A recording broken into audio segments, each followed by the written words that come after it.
Salam sejahtera Bapak Ibu, saudara-saudari kekasih Tuhan. Hari ini kita merenungkan firman Tuhan dari Matius pasal 1 ayat 18 sampai 21 lalu ayat 23 dan 24. Kelahiran Yesus Kristus adalah seperti berikut. Pada waktu Maria ibunya bertunangan dengan Yusuf, ternyata ia mengandung dari Roh Kudus sebelum mereka hidup sebagai suami istri. Karena Yusuf suaminya seorang yang tulus hati dan tidak mau mencemarkan nama istrinya di muka umum, ia bermaksud menceraikannya dengan diam-diam. Tetapi ketika ia mempertimbangkan maksud itu, malaikat Tuhan nampak kepadanya dalam mimpi dan berkata, "Yusuf anak Daud, janganlah engkau takut mengambil Maria sebagai istrimu, sebab anak yang di dalam kandungannya adalah dari Roh Kudus. Ia akan melahirkan anak laki-laki dan engkau akan menamakan dia Yesus, karena dialah yang akan menyelamatkan umatnya dari dosa mereka. Sesungguhnya anak dara itu akan mengandung dan melahirkan seorang anak laki-laki, dan mereka akan menamakan dia Immanuel, yang berarti Allah menyertai kita." Sesudah bangun dari tidurnya, Yusuf berbuat seperti yang diperintahkan malaikat Tuhan itu kepadanya. Ia mengambil Maria sebagai istrinya. Bapak Ibu, saudara-saudari kekasih Tuhan, menjelang Natal biasanya kita punya angan-angan, cita-cita, dan harapan. Mungkin kita berharap Natal tahun ini semua keluarga, termasuk anak, mantu, dan cucu, bisa berkumpul merayakan Natal dan bersuka cita bersama. Atau kita punya harapan-harapan lain yang membuat kita sangat bersemangat untuk menyambut Natal tahun ini.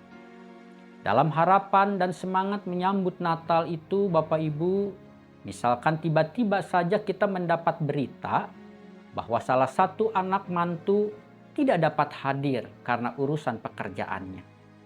Lalu seorang cucu juga menelpon kita bahwa ia tidak dapat pulang karena ujian dan tugas di kampus harus segera diselesaikan. Dalam situasi seperti itu, mungkin kita akan merasa kecewa, merasa marah, sedih karena hal itu. Karena harapan dan doa kita selama ini ternyata tidak dapat kita wujudkan. Saudara, perasaan seperti itulah yang mungkin dialami oleh Yusuf dalam kisah menjelang Natal yang pertama. Ia kecewa karena apa yang ia harapkan dan cita-citakan nampaknya tidak akan terwujud. Khususnya mengenai pertunangannya dengan Maria dan pernikahan bahagia yang mungkin sudah mereka bayangkan. Itulah sebabnya dikatakan Yusuf bermaksud menceraikannya dengan diam-diam.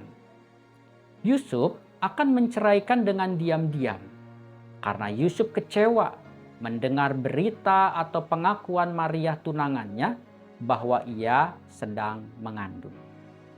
Namun meskipun demikian, Bapak Ibu, ia akan menceraikannya secara diam-diam agar tidak mencemarkan nama Maria tunangannya.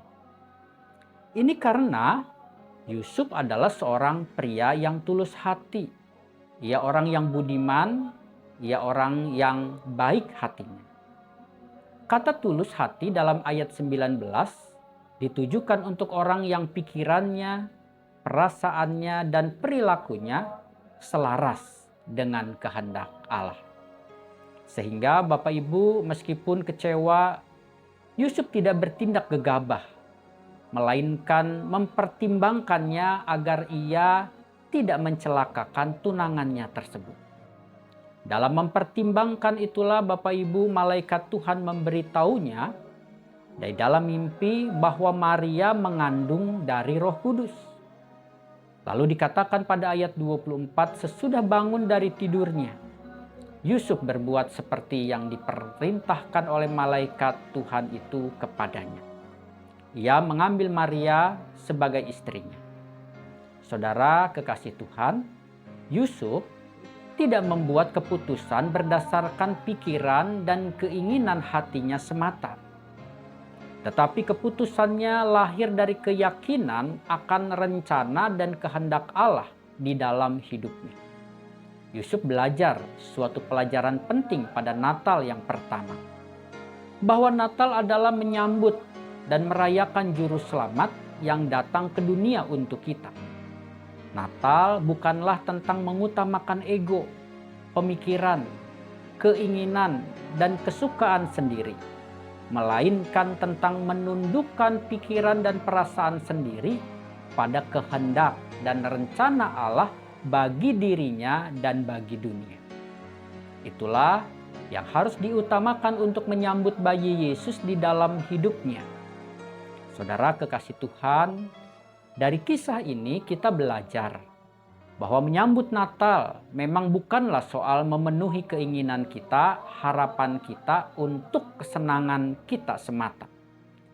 Mengutamakan ego dan pikiran-pikiran sendiri. Tetapi Natal adalah soal tunduk percaya dan taat pada kehendak Allah dengan menyediakan ruang untuk Yesus di hati kita, di hidup kita, sekalipun mungkin kita sedang kecewa seperti Yusuf. Dan kita mungkin juga tidak memahami rencana Allah di dalam kehidupan kita. Mungkin Natal tahun ini Bapak Ibu mengecewakan kita karena kita merayakannya tidak lagi bersama dengan kekasih kita yang tahun ini telah berpulang mendahului kita. Kita kecewa karena mungkin Natal tahun ini pekerjaan dan ekonomi kita belum pulih benar. Mungkin Natal tahun ini mengecewakan kita karena doa, harapan, dan cita-cita kita masih jauh untuk dapat kita wujudkan. Namun, sekalipun demikian, dalam kekecewaan, firman hari ini menyapa kita. Adakah ruang di hati kita, di hidup kita bagi Yesus pada Natal 25 Desember tahun ini?